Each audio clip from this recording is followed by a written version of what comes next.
দেখবে যাদের কাছে টাকা থাকে না তারাই ভাবে টাকাই হয়তো পৃথিবীর সর্বসুখ, আর যাদের কাছে টাকা থাকে তারা ভাবে ওই যে গরিব মানুষটা দুমুঠো খেয়ে কত হাসিটাই না হাসছে, ওটাই হয়তো শান্তি। বিশ্বাস করো, আমরা কিন্তু কেউই পৃথিবীতে সুখী নেই, কিন্তু ঈশ্বর যেটুকু দিয়েছে না তার মধ্যেই সবাইকে সুখী থাকতে হয়, নিজেদের সুখটাকে খুঁজে বের করে নিতে হয়। এমনটা কিন্তু একদমই নয় যে কারো কাছে অনেক টাকা আছে বলে সে অনেক সুখী আর কারো কাছে টাকা নেই বলে সে সুখী নেই। দেখো, মানুষ মাত্রই কিন্তু অনেক চাওয়া পাওয়া থাকে, তাই না?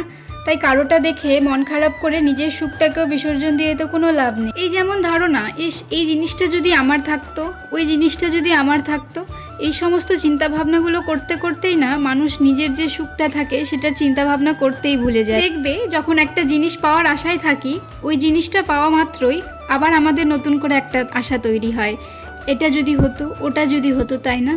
সো হ্যালো এভরিওয়ান, কেমন আছো তোমরা সবাই? আমার নতুন আরেকটি ভিডিওতে তোমাদের অনেক অনেক স্বাগত। সকালে উঠে রান্নাবান্না কমপ্লিট করে বর্মশাইকে তো সমস্ত কিছু রেডি করে দিয়ে দিয়েছি, ও চলেও গেছে ডিউটি। তারপরে আমি শুরু করে দিয়েছি আমার সংসারের টুকিটাকি কাজ। দেখতেই পেলে প্রথমে ঘরগুলো ঝেড়ে নিয়েছিলাম, তারপরে এখন মুছে নেব। আসলে এখন কয়েকদিন ধরেই না বেশ হাওয়া হচ্ছে, সেই কারণে প্রচণ্ড ধুলোবালিগুলো সমস্ত কিছু ঘরটাতে আসে পড়ে, তাই প্রতিদিন ঘরটাকে ভালো করে ঝাড়া মোছা কমপ্লিট করে নিতে হয়, তারপরে অন্যান্য কোনো কাজে চোখ যায়। তো আজকের মতো এইটুকুই, দেখা হচ্ছে নেক্সট ব্লগে, টাটা।